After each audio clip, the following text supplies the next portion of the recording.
Let's discuss. We're living in a time where people don't want to choose one belief system anymore. You'll hear things like, I love Jesus, but I also believe in manifestation. I'm a Christian, but I read my horoscope.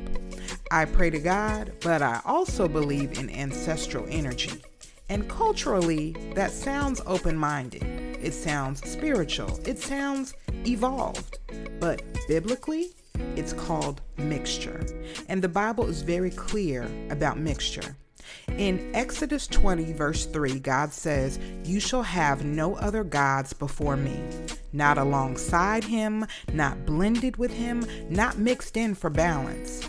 Before we even talk about practices, we have to understand something about God's nature. Christianity isn't just a spiritual option.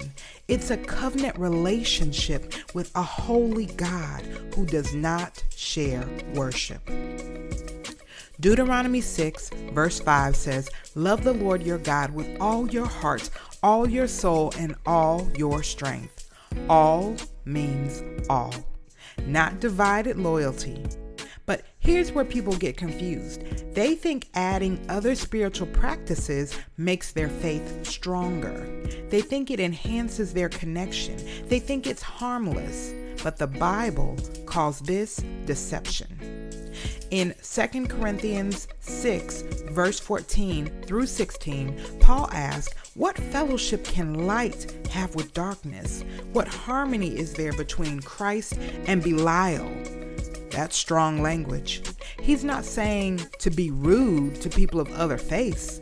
He's saying don't merge belief systems that contradict each other. You can respect someone without adopting their worship.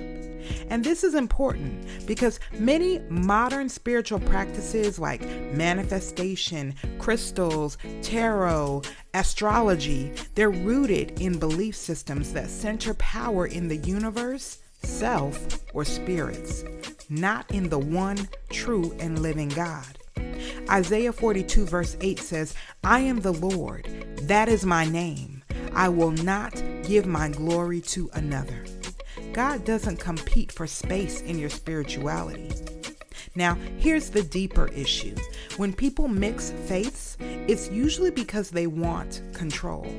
Christianity requires surrender. Another spiritual system often promises control, like control of your energy, control of your future, control of your destiny. But Proverbs 3 verse 5 says, "Trust in the Lord with all your heart and lean not on your own understanding." You can't lean on God and lean on astrology at the same time. You can't trust Christ and trust crystals for protection. It's not about fear, it's about allegiance.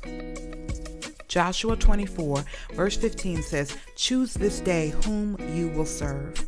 Notice it says choose, not combine, not remix, choose. And here's the grace in all of this. God's exclusivity isn't insecurity, it's protection. Because mixture always leads to confusion, but truth leads to freedom. Jesus didn't say, "I am a way." In John 14 verse 6, he said, "I am the way, the truth, and the life." That's not intolerance, that's clarity. So the real question isn't whether culture accepts mixture. The question is whether you're willing to stand on conviction. Because biblical faith isn't about blending in. It's about belonging fully to God.